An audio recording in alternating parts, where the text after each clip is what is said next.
Tonight, we'll be talking about the housing downturn, and are we out of it? And if we're not, when will we be? In other words, is this a good time to come back to the housing market? We're looking at in the Oakland market is that we're currently about 27% undervalue. And undervalue is really where we are with the median price, the buyer's ability to be able to purchase at today's interest rates and match that up with the income levels. So right now, from an econometrics method, we're actually undervalued by about 27%.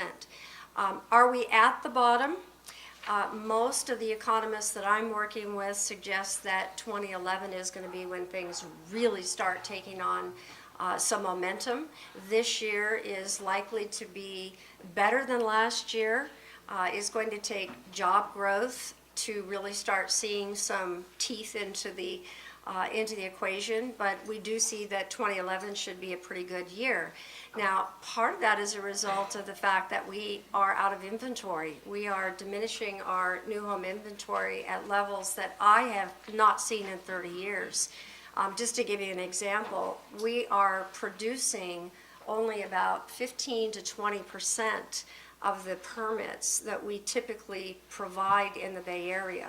So we're ending up creating such an undersupply situation that once the economy starts moving again, we're all going to be in a real world of hurt because there is not going to be inventory to fill the demand. We also see some significant changes in terms of buying. People have finally been able to step back and really think about what that quality of life is that they want to live. In 04 and 05, it was simply a matter of, do you have a house to sell? Okay, I'll take it. And in this new economy, and as we come through this, we've all had a chance to really think about how we want to live, what is that lifestyle, and where do we want to be. And so walkable communities is going to be a huge part of the next upswing. So we've come through this downturn now, and we are down about 26% across the board. And I think where we are, when people talk about the bottom, it varies depending where you're looking. I think there's sort of a model to look at. I think from the peak of 2006, anything that's probably gone down 5 to 10 to 20% is probably going to go back to 2002, 2003 pricing. And I think any area that's gone down between 20 and 50% is probably going to go back to 1997, 1998 pricing. What that means is those that haven't gone down substantially are probably going to retain half of what they gained in that frenetic market from 2000 to 2005. Those that basically went down even further are probably going to give all of that back.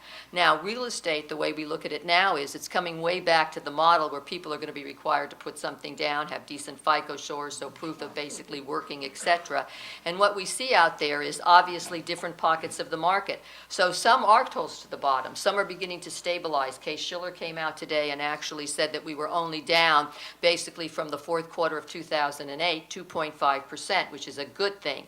And basically 18 out of the 20 areas that they're looking at across the nation have either stabilized or increased in price. So prices are beginning to moderate in many areas, come back up, and even stabilize. The one thing that's out there that you'll see when you look at the San Francisco Bay Area statistics for December and January, prices are beginning to creep up, and we're getting very close to either break even, very little negativity among the areas, or actually they're increasing from where they were a year ago. They're increasing even from a month ago. What has changed is that in December and January, sales were down. Now, we have to be able to explain that. Part of that was the fact that people front-loaded, if you remember, the first-time buyers that was out there, because everybody thought it would end in November, but it's been extended. That's one thing. But basically, where we're selling, and if you look at what is selling, foreclosures now make up about 36, 37% of the market in the San Francisco Bay Area, probably about 40% across the nation. That means it's the lower end that's selling, and when you walk into the lower end, there is absolutely no inventory. The banks are holding back some of that. Of course, there's more coming, but they're not going to flood the market with it because they want to make sure they're keeping that market alive, active, and with multiple offers. So I would say this about the real estate market. There is no one real estate market. There is no national market. There's no state market. There's no county. There's no city market. You have have to specifically understand, what are you looking at? Single family, multifamily, are you looking at townhouses, condominium, what price point, what area? When you go into that area, what are the days on the market? Are they increasing, stable, or decreasing? What are the appraisals going to show you? Will the lender like that market? Who is your competition? Because you have buyers that are basically traditional buyers, developers, you have banks that basically are coming in and buying up stuff. They are becoming the sellers in some markets. And so more than anything, you need to be really educated as to what you're doing, because when we talk real estate now and the bottom and what's the market like, the market is more segmented, tiered probably, and basically fragmented than we've ever had before. I think that gives you tremendous opportunities.